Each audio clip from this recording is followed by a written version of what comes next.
We are starting with an unbelievable update to a story. Yeah, you know what we're talking about. That we brought you last week. Okay, it was a feel-good story, all right? It broke a while ago about a homeless man who offered his last $20 to help a woman get home after she ran out of gas on the highway.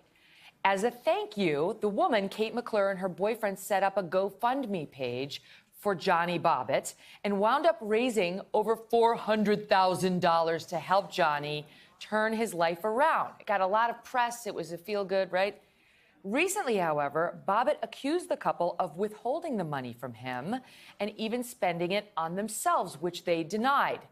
Last week, the couple came here and sat down with me, insisting that not only did they not spend Bobbitt's money, but that there was still about $150,000 left in the account. Watch. Have you spent, I know you admit that one time you were with him and you used $500 from his account at a casino. Yes.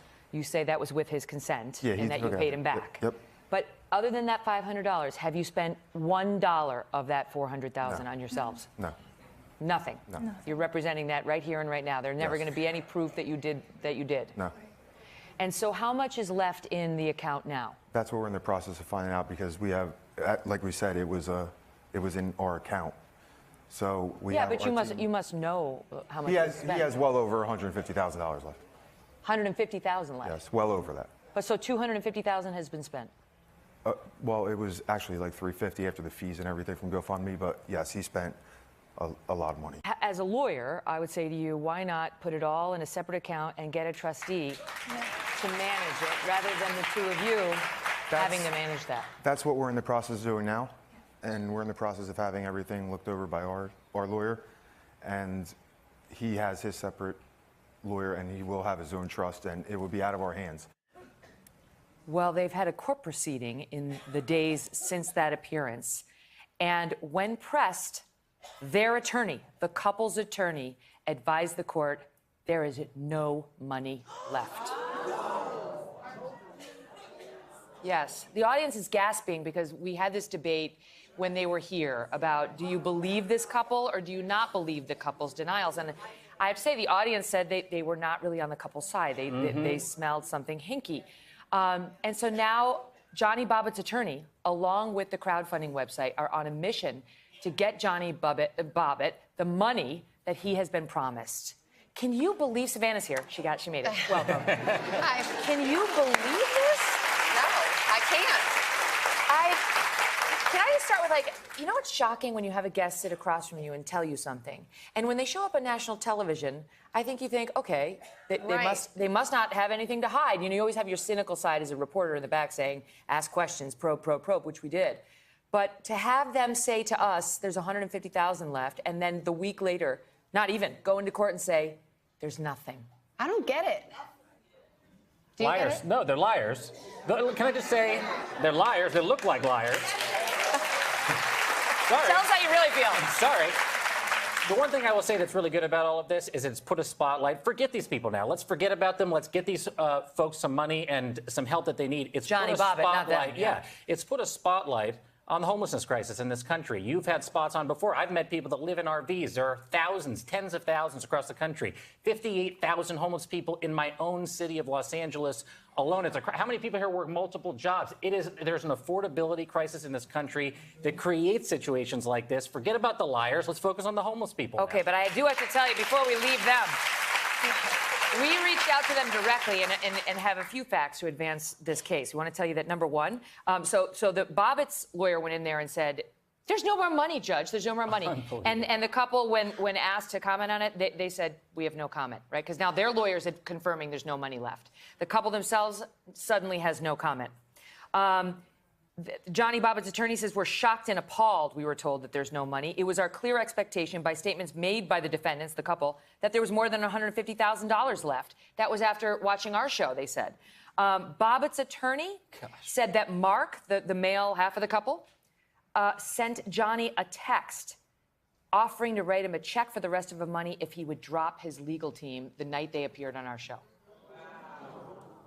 Just get rid of your lawyers, and we'll find a way to raise the money and pay you off, which Bobbitt didn't do. Now, GoFundMe says they're working with law enforcement officials to ensure that Johnny receives all of the money on his behalf. I mean, it's like, And imagine you're a person who reached into your pocket and gave and oh, that's why shared. people are so mad. Yeah, of course. People are so mad because originally the couple said they were. I mean, listen.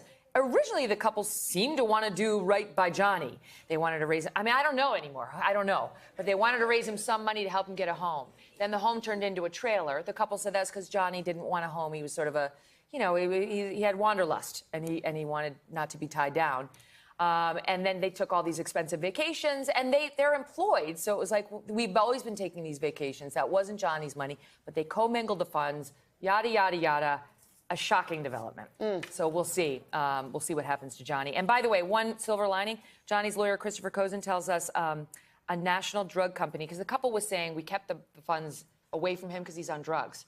And they could see that he was spending some of the money on drugs, which may indeed be an issue. We don't know that. But Bobbitt's own attorney said the good news here is that a national drug company has now offered Johnny and his brother a free 30-day treatment plan. That's awesome.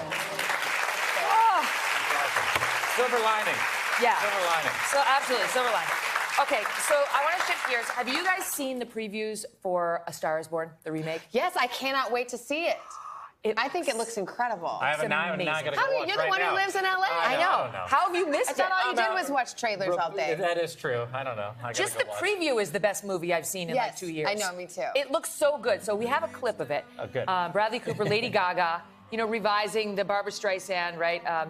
So here's a clip of Lady Gaga. She's now confessing how incredibly insecure she felt in auditioning for the role, and in particular without makeup. Let's watch.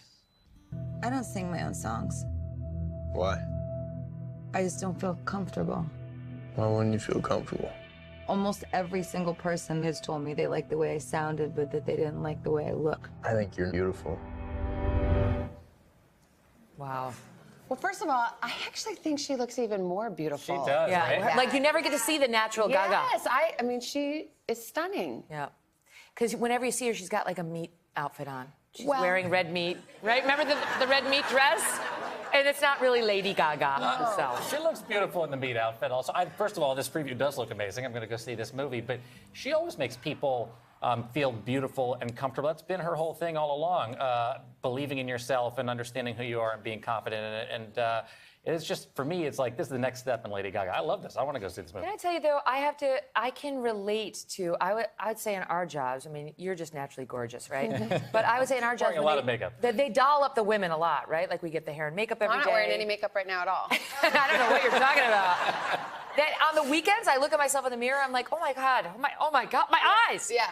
And I honestly, like, I do not feel beautiful without my hair and makeup done. I feel fine. I'm beautiful on the inside. I am. But I don't look at the picture in the mirror and say, yeah, that's a beautiful face. When I have my hair and makeup on, I'm like, I'm good, I'm fine, I'm good enough. But I can relate to what she said. Like when it's all stripped down, I don't know. Do you feel I like think that at lots all? of people can't. Remember when Christina Aguilera she did a photo shoot recently, and she's usually all done up in hair and makeup, and she had no makeup on. She was virtually unrecognizable. Freckles, right? Yeah. And drop dead gorgeous. Yes. And I do think sometimes we kind of use, like, whatever your makeup is, you don't have to be a performer or on TV or something, we kind of use it as our face, or we think we look right a certain way. But I think, you know, it's the same way we do Snapchat filters or Instagram filters. I don't mind taking a picture of myself with My ear saying, how about makeup-free Mondays? The answer is no. No.